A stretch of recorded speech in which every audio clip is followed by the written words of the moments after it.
आपका मेरे चैनल में स्वागत है। आशा करता हूं आप सब भी बहुत अच्छे से होंगे।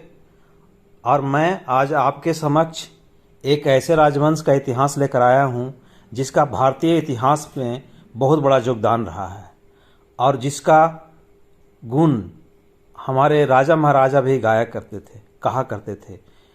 बात उस समय की है जब औरंगजेब हिंदुओं पर जजिया कर लगाकर उनसे मनमाना टैक्स वसूला करता था। उस समय शिवाजी महाराज ने औरंगजेब से कहा था कि ऐसे तो तुम कमजोर पर बड़े बनते हो, बहुत साहसी और बहुत हिम्मत वाले हो, बहुत शक्तिशाली हो, तो इस राजवंश से जरा लेकर दिखाओ। तो मैं इसी राजवंश का आपके समक्ष इतिहास लेकर आया हूं। आशा करता हूं आप इसे ज़रूर पसंद करेंगे और लाइक और कमेंट करके हमें ज़रूर बताएंगे। चलिए मैं अब वीडियो शुरू करता हूं। मेवाड़ एक राजस्थान में जगह है, उसका प्राचीन नाम सीबी था और जिसकी राजधानी मध्यमिका थी। यहाँ पर मेहर जनजाति का अधिकार था और वह हमेशा मलेच्छों से संघर्ष करते रहे, इसलिए इस क्षेत्र को मैद अर्थात मलेच्छों को मारने वाला की संज्ञा दी गई है। नौकरशाही की शुरुआत की, जो वर्तमान में भी पूरे देश में चल रही है। ये अलट ही थे जो पहली बार अपने यहाँ नौकरशाही का व्यवस्था किए थे, जो आज भी हमारे देश में वही व्यवस्था चल रहा है। अलट ने नागदा से राजधानी बदलकर अपनी नई राजधानी आहड़ को बनाई और वहाँ पर बराह मंदिर का निर्माण करवाया। अलट के बाद उनका पुत्र नरवाहन मेवाड़ का शासक बना। नरवाहन ने चौहानों के साथ अच्छे संबंध बनाने के लिए चौहान राजा जयजय की पुत्री से विवाह किया। गुहिल वंश दो शाखाओं में बट गया था। प्रथम रावल शाखा, रण सिंह के पुत्र क्षेम सिंह रावल शाखा का निर्माण कर मेवाड़ पर शासन किया। द्वितीय राणा शाखा, रण सिंह के दूसरे पुत्र राहप ने सिसोदा ठिकानों की स्थापना कर राणा शाखा की शुरुआत की। ये चूंकि सिसोदा गांव के उनका सामंत सिसोदा मिला था, वहीं के रहने वाले थे, आगे चलकर सिसोदिया कहलाए। तिपाल को पराजित कर मेवाड़ के पुनः शासक बने। इसके बाद जैत ऋषि का शासन आता है। 13वीं शताब्दी के प्रारंभ में मेवाड़ के शासक जैत ऋषि बने। उनके शासन काल से पूर्व नाडौल के चौहान वंश की कृतिपाल ने मेवाड़ पर अधिकार किया था। इस बेर के बदले में जैत ऋषि ने समकालीन चौहान वंश के शासक उदय सिंह के विरुद्ध नाडौल पर चढ़ाई कर दी। नाडौल को बचाने के उद्देश्य से उदय सिंह ने अपने पौत्री रूपा देवी का विवाह जैत सिंह के पुत्र तेज सिंह के साथ कर मेवाड़ और नाडौल के बैर को समाप्त किया। जैत सिंह के समय दिल्ली सल्तनत पर गुलाम वंश के बादशाह इल्तुतमिश का शासन था। इल्तुतमिश ने जैत सिंह के बढ़ते हुए प्रभाव को दबाने के लिए मेवाड़ की राजधानी नागदा पर 1222 ईस्वी से 1229 ईस्वी में आक्रमण किया और इसे तहस नहस किया। इस कारण जैत सिंह अपने पहली बार अपने राज्य की राजधानी चित्तौड़गढ़ को बनाया। चूंकि जैत सिंह भूताला और इल्तुतमिश और जैत सिंह के बीच भूताला का युद्ध हुआ, जिसमें जैत सिंह ने इल्तुतमिश को बुरी तरह पराजित करके भगाया, जिसके बारे में जयसी सूरी कृत हमीर हदमर्दन नामक पुस्तक से जानकारी मिलती है। हमीर बताया गया है इल्तुतमिश को, हमीर मर्द उसी को बताया गया है, उसी का घमंड को तोड़े थे। डॉक्टर ओझा ने जैत सिंह की प्रशंसा में लिखा है कि दिल्ली के गुलाम सुल्तानों के समय मेवाड़ के राजाओं में सबसे प्रतापी और बलवान राजा जैत सिंह ही हुआ, जिसकी वीरता की प्रशंसा उसके विपक्षियों ने भी की है। उस समय के एक इतिहासकार राजा दशरथ हुए थे। जैत सिंह का समय मध्यकालीन मेवाड़ का नवशक्ति संचार का समय माना है। जैत सिंह की मृत्यु के बाद उनके पुत्र तेज सिंह मेवाड़ के शासक बने। तेज सिंह प्रतिभा संपन्न शक्तिशाली शासक थे। तेज सिंह ने परम भटारक, महाराजा धीराज, परमेश्वर तथा चालुक्यों के समान उभावती बलभ प्रताप का विरुद्ध धारण किया था। तेज सिंह के शासनकाल में दिल्ली के शासक गयासुद्दीन बलबन ने मेवाड़ पर असफल आक्रमण किया। कैतल देवी ने चित्तौड़ में श्याम पार्श्वनाथ के मंदिर का निर्माण करवाया। तेज सिंह के शासनकाल में 1267 ईस्वी में आहड़ नामक स्थान पर मेवाड़ चित्रकला शैली का प्रथम चित्रित ग्रंथ श्रावक प्रतिक्रमण सूत्र चूर्णी का चित्रण किया गया था। इनके बाद आता है 1273 ईस्वी से 1301 ईस्वी तक समर सिंह का शासन। समर सिंह को कुम्हलगढ़ प्रशस्ति में शत्रुओं की शक्ति का अपहरण करते लिखा गया है, जबकि उस इलाके में से तुर्कों से गुजरात को धारक लिखा गया है। इरवे के लेख में उसे शत्रुओं का सरहान करने में सिंह के समान सूर कहा गया है। अचल गज की पटावली से स्पष्ट होता है कि आचार्य अमित सिंह सूरी के प्रभाव में समर सिंह ने अपने राज में जीव हिंसा पर रोक लगा दी थी। समर सिंह के 2 पुत्र रतन सिंह और कुंभकर्ण हुए। कुंभकर्ण अपने पिता की आज्ञा प्राप्त कर नेपाल चले गए और वहां पर अपने नए गोहिल वंश की स्थापना की। समर सिंह के दूसरे पुत्र रतन सिंह चित्तौड़ के शासक बने। इसकी जानकारी हमें कुम्हलगढ़ प्रशस्ति तथा एकलिंग महात्मा ग्रंथ में मिलती है। नेपाल राजघराना भी यही मेवाड़ से शुरू होकर गया है। चूंकि समर सिंह के भाई कुंभकर्ण सिंह थे, उन्हीं के द्वारा नेपाल राजघराना का भी राजा जो अभी वर्तमान में है इसी मेवाड़ घराने से हैं। इनके बाद रतन सिंह का आता है बहुत कम समय में 1301 से 1303 ईस्वी तक।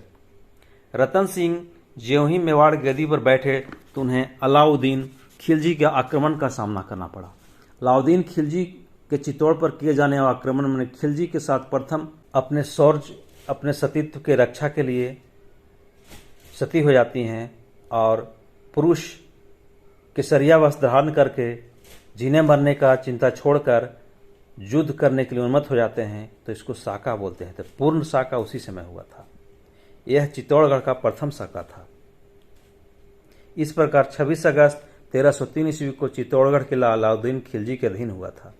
अलाउद्दीन खिलजी ने अपनी शाही सेना का विनाश देख बहुत क्रोधित हुआ और उसने शाही सेना को चित्तौड़गढ़ की आम जनता के कत्लेआम का आदेश दिया। अलाउद्दीन खिलजी कुछ दिन चित्तौड़ रुककर अपने बेटे खिज्र खां को चित्तौड़ का शासन सौंपकर दिल्ली लौट गया। अलाउद्दीन खिलजी के पुत्र खिज्र खां के नाम पर चित्तौड़ का नामकरण बदल दिया था, खिजराबाद रखा था। खिज्र खां ने चित्तौड़गढ़ दुर्ग का कुछ समय तक शासन किया और मंदिरों और भवनों को तुड़वाकर बहुत गलत काम किया था उस समय। अलाउद्दीन खिलजी की कुछ समय बाद 22 दिसंबर 1316 में अलाउद्दीन खिलजी की मृत्यु हो गई। इस कारण खिज्र खां चित्तौड़ से वापस दिल्ली गया। पीछे मेवाड़ राज मालदेव सोनगरा को सौंप गया। अब यहीं से ट्विस्ट होता है कहानी। राणा हमीर 1326 से 1364 ईस्वी। ये वीर योद्धा एक साधारण से महिला से उत्पन्न लड़का बहुत आगे चलकर ये मेवाड़ राजघराना का उद्धारक बना। चूंकि रावल रतन सिंह के बाद कोई उनका परवरिश उनके वंश में कोई नहीं रह गया था, ऐसा लग रहा था, लेकिन ये जीवित बच गए थे, राणा हमीर। तो उन्हीं का ये इतिहास है। राणा हमीर सिसोदा जागीर के सरदार लक्ष्मण सिंह का पोते थे। लक्ष्मण सिंह अलाउद्दीन खिलजी के आक्रमण के समय चित्तौड़गढ़ दुर्ग की रक्षा करते हुए अपने 7 पुत्रों के साथ वीरगति को प्राप्त हो गए। लक्ष्मण सिंह का एक लड़का अरी सिंह अजय सिंह था, जो कि भाग्यवश उस युद्ध में बच गया था। अरी सिंह की मृत्यु के बाद उसका पुत्र राणा हमीर सिसोदा जागीर पर सरदार बना। दूसरे भाई अजय सिंह का बेटा राणा सज्जन सिंह महाराष्ट्र चला गया। ये वही सज्जन सिंह हैं छत्रपति शिवाजी महाराज इन्हीं के वंशज थे। राणा हमीर ने देखा कि अलाउद्दीन खिलजी के मरने के बाद दिल्ली सल्तनत की हालत शोचनीय है। उसने 1324 के आसपास दिल्ली सुल्तान मोहम्मद बिन तुगलक के समय चित्तौड़ पर आक्रमण कर मालदेव के पुत्र जय सिंह को मारकर मालदेव पुत्र बनवीर को मारकर चित्तौड़ पर पुनः अधिकार स्थापित कर लिया था। प्रसिद्ध लेखक अमीर खुसरो था। अमीर खुसरो ने इस युद्ध का सजीव चित्रण करते हुए अपनी पुस्तक खजाइनुल फतूह में लिखा है कि अलाउद्दीन खिलजी चित्तौड़ पर आक्रमण करने के लिए 28 जनवरी 1303 ईस्वी को अपनी सेना सहित दिल्ली से रवाना हुआ। चित्तौड़ पहुंचकर गंभीरी नदी और बैडम नदी के मध्य शाही शिविर लगाया। स्वयं खिलजी ने अपना शिविर चित्तौड़ी नामक डूंगरी पर लगवाया। 6 महीने तक यह घेरा चलता रहा। कुम्हलगढ़ शिला के पता इस 6 माह के मध्य हुए छोटे मोटे युद्धों में सिसोदा का सामंत लक्ष्मण सिंह अपने 7 पुत्रों सहित किले की रक्षा करते हुए शहीद हो गए।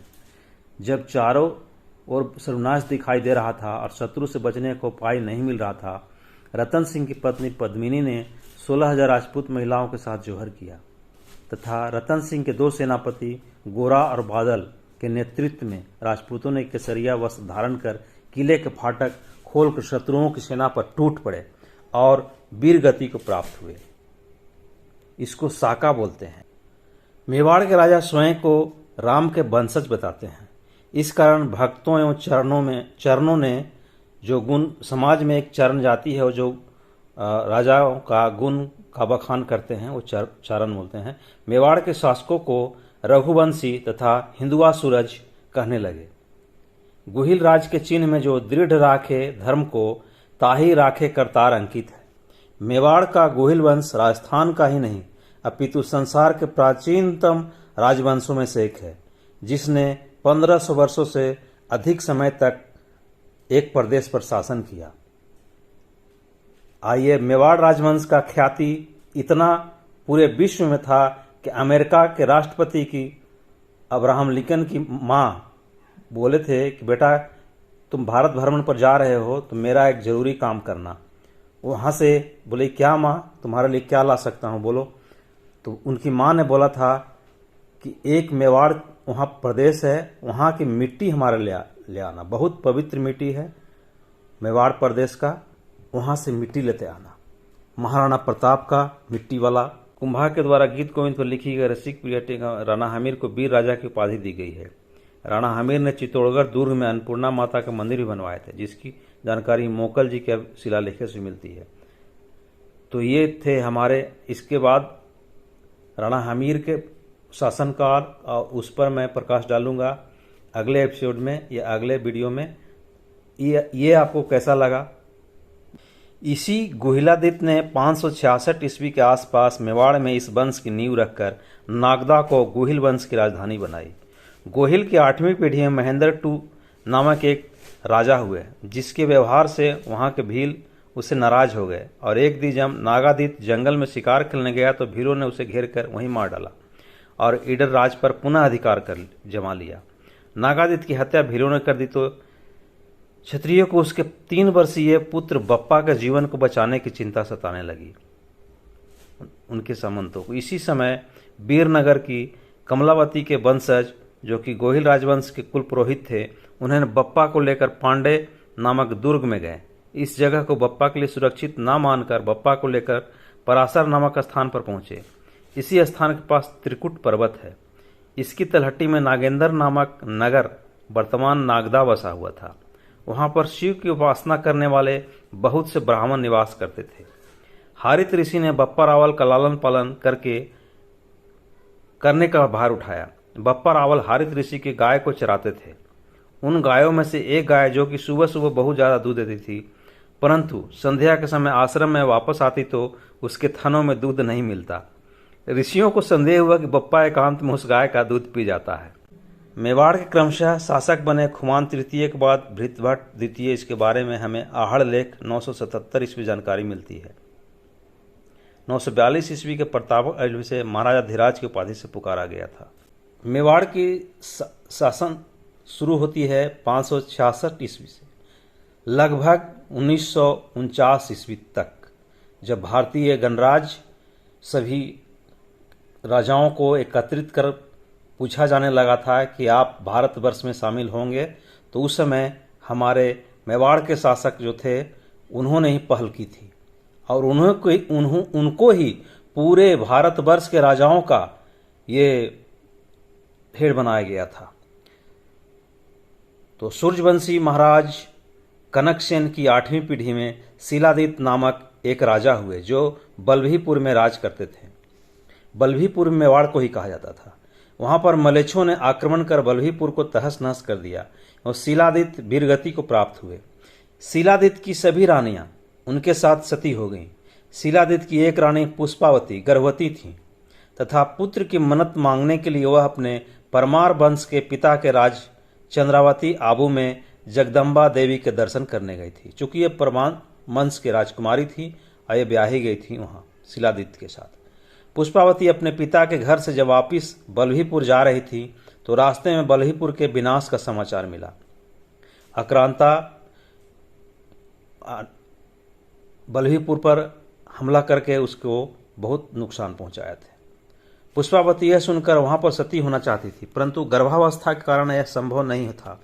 पुष्पावती ने अपने सहयोगियों के साथ मलिया नामक गुफा में शरण ली, जहां उसने अपने पुत्र को जन्म दिया। ये वही पुत्र हैं जो आगे चलकर पूरे इतिहास, भारतवर्ष के इतिहास को बदल देंगे। इसी गुफा के पास वीरनगर नामक एक गांव था, जिसमें कमलावती नाम की एक ब्राह्मणी रहती थी। रानी पुष्पावती ने उसे अपने पास बुलाकर अपने पुत्र के लालन पालन का दायित्व सौंपकर सती हो गई। उस समय हमारी वीरांगनाएं सती हो जाया करती थी अपने पति के नहीं होने पर। कमलावती ने रानी के पुत्र को अपने पुत्र की भांति रखा। वह बालक गुफा में पैदा हुआ था और उस प्रदेश के लोग गुफा को गोह कहते थे। अतः कमलावती ने उस बच्चे का नाम गोह रखा, जो आगे चलकर गुहिल के नाम से विख्यात हुआ। कमलावती ने बालक गुहिल को ईडर के राजा भील राजा मांडलिक को सौंप दिया देखरेख के लिए। बालक गुहिल राजा मांडलिक के राजमहल में रहते और भील बालकों के साथ घुड़सवारी करते। भील कुमार नल और गुहिल साथ खेलते। कर्नल जेम्स टाट के अनुसार गुहिल ईडर के राजा मांडलिक भील की हत्या कर दी। गुहिल ने किसी बात पर रंजिश होकर मांडलिक की हत्या कर दी। ये सन 566 ईस्वी की बात है। और हत्या करने के बाद इन्होंने गुहिल वंश की नींव रखी। हत्या कर देने वाली घटना असत्य भी हो सकती है, ऐसा कोई प्रमाण मिला नहीं, लेकिन दंत कथा यही है। गोहिलादित्य का नाम उसके वंशधरों का गोत्र हो गया। गुहिल के वंशज गोहिल अथवा गोहिलौत के नाम से भी विख्यात हुए। जब इस बात का पता चला तो वह वास्तविकता जानने के लिए दूसरे दिन जब गायों को लेकर जंगल में गया तो उसी गाय पर उनकी नज़र पड़ी। बप्पा ने देखा कि वह गाय एक निर्जन गुफा में घुस गई है। बप्पा भी उसके पीछा किए और वहां पहुंच गए। उन्होंने वहां जाकर देखा कि बेल पत्तों के ढेर पर वह गाय अपने दूध की धार छोड़ रही थी। बप्पा ने उसके पास जाकर उन पत्तों को हटाया तो उसके नीचे एक शिवलिंग था, जिसके ऊपर दूध की धार गिर रही थी। बप्पा ने उसी शिवलिंग के पास एक समाधि लगाए हुए जोगी को देखा। उस जोगी का ध्यान टूट गया, परंतु उसने बप्पा से कुछ नहीं कहा। बप्पा उस जोगी हरित ऋषि की सेवा करने लगे। वो हरित ऋषि थे। हरित ऋषि ने उसकी सेवा भक्ति से प्रसन्न होकर शिव मंत्र की दीक्षा देकर उसे एक लिंग के दीवान की उपाधि दी। ये एक लिंग के दीवान वही हैं जो हमारे मेवाड़ प्रदेश के जितने भी राजा हुए वो अपने को राजा नहीं कहते थे। वे भगवान शिव को राजा मानकर उनके दीवान की अपने आप को संज्ञा देते थे। हम तो उनके सेवक हैं, हम तो राजा नहीं हैं। राजा तो एक लिंग है। तो एक लिंग दीवान की उपाधि दी। हरित ऋषि के शिवलोक जाने का समय आया तो उसने बप्पा को निश्चित समय पर आने को कहा। बप्पा निश्चित समय पर आने में थोड़ा लेट हो गए। तब तक हरित ऋषि रथ पर सवार होकर शिवलोक की तरफ चल पड़े। उन्होंने बप्पा को आते देखकर रथ की चाल धीमी करवाकर बप्पा को अपना मुंह खोलने को कहा। हरित ने उसके ऊपर जलाभिषेक करने का प्रयास किया, जिससे वह तो बप्पा के पैर के अंगूठे पर पड़ा। हरित ऋषि ने उसे कहा कि यदि यह जलाभिषेक तुम्हारे शरीर पर गिरता तो तुम अमर हो जाते। फिर भी तुम्हारे पैर के अंगूठे पर गिरने से भी जहां तक तुम्हारा पांव जाएगा वहां तक तुम्हारा राज रहेगा। हरित ऋषि ने बप्पा को मेवाड़ का राज वरदान में दे दिया। बप्पा रावल का मूल नाम कालभोज था। बप्पा रावल ने हरित ऋषि के आशीर्वाद से 734 ईस्वी में चित्तौड़गढ़ पर आक्रमण किया और चित्तौड़ के राजा मान मौरी, ये सम्राट अशोक के ही वंश के थे, मान मौरी, उसको पराजित कर 734 से 753 ईस्वी तक शासन किया और चित्तौड़गढ़ में गोहिल वंश के साम्राज्य की स्थापना की। बप्पा रावल ने उदयपुर के समीप कैलाशपुरी नामक स्थान पर एकलिंग जी का मंदिर बनवाया। बप्पा रावल प्रथम गोहिल शासक थे जिसने मेवाड़ में सोने के सिक्के चलाए। इसके पहले किसी राजा ने सिक्का नहीं चलाया था। बप्पा रावल की मृत्यु नागदा में हुई, जहां उसकी समाधि बनी हुई है, जिसे वर्तमान में बप्पा रावल के नाम से जानते हैं। बप्पा रावल के बारे में कहा जाता है कि वह एक झटके में 2 मलेच्छों हून राजकुमारी हरिया देवी के साथ विवाह कर हूनों की वह अपने ननिहाल पक्ष राष्ट्रकूटों की सहायता से अपने साम्राज्य का सर्वाधिक विस्तार किया। रानी महालक्ष्मी से उत्पन्न हुए पुत्र अलट मेवाड़ के शासक बने, जिसे आलू रावत कहा जाता था। अलट के आलू रावत कहा जाता था। अलट ने ये अलट ही थे जिन्होंने पहली बार अंतर्राष्ट्रीय स्तर का शादी किया और हून वंश का राजकुमारी हरिया देवी से शादी कर इन्होंने शुरू किया अंतर्राष्ट्रीय बलि दे सकते थे। वह 33 हाथ की धोती और 16 हाथ का दुपट्टा पहनते थे। उनकी खड़ग तलवार 32 मन यानी कि 20 किलो होता था। गुजरी भाषा में 32 मन बोला जाता है। वह 4 व्यक्तियों के बराबर भोजन करते थे और उनकी सेना में 12,72,000 सैनिक थे। आम्र कवि द्वारा लिखित एकलिंग प्रशस्ति में बप्पा रावल के संन्यास लेने की घटना की पुष्टि होती है। बप्पा रावल के बाद भी कालभोज के बाद उनके पुत्र खुमान प्रथम मेवाड़ के शासक बने। खुमान के बाद मतट बने, मतट के बाद भृतभट्ट सिंह बने, खुमान द्वितीय बने, खुमान तृतीय बने और भृतभट्ट द्वितीय बने। अलट ने एक कहानी है, भृतभट्ट द्वितीय के बाद उसकी रानी राष्ट्रकुल राठौड़ बन